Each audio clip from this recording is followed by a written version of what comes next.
Over the past several weeks in this season of Lent, we've been looking at the fourth servant song in the Old Testament book of Isaiah.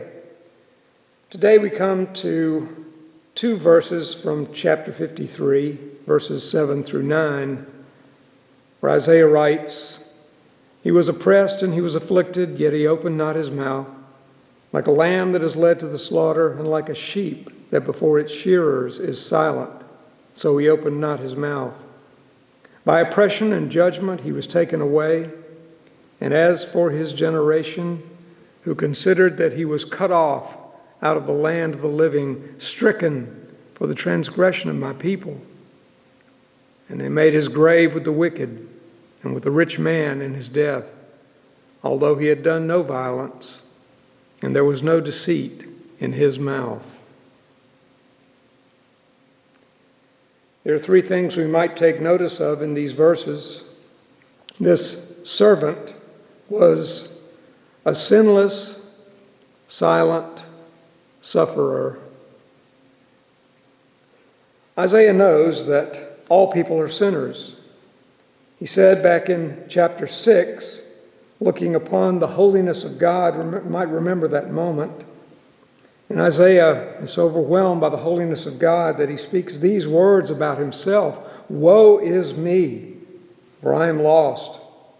For I am a man of unclean lips, and I dwell in the midst of a people of unclean lips.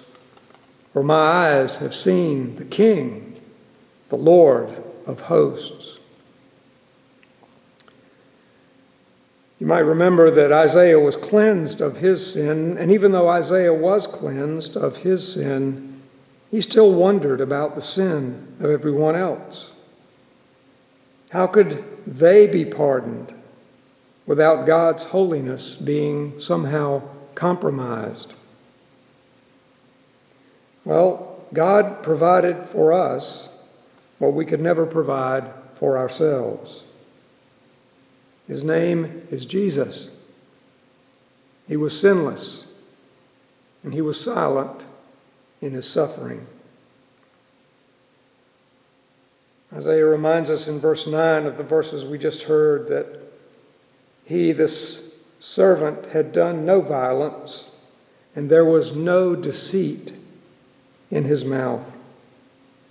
So he was sinless, and he was also silent.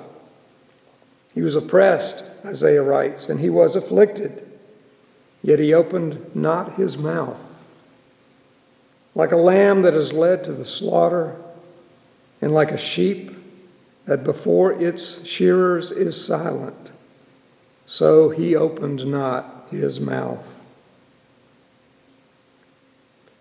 Isaiah also tells us that this sinless, silent sufferer was made a grave with the wicked and with the rich man in his death, which leaves us hanging. Is this the end? Is the work of this servant finished? Well, next Wednesday, in our final meditation, we'll explore the answer Isaiah gives to that very important question.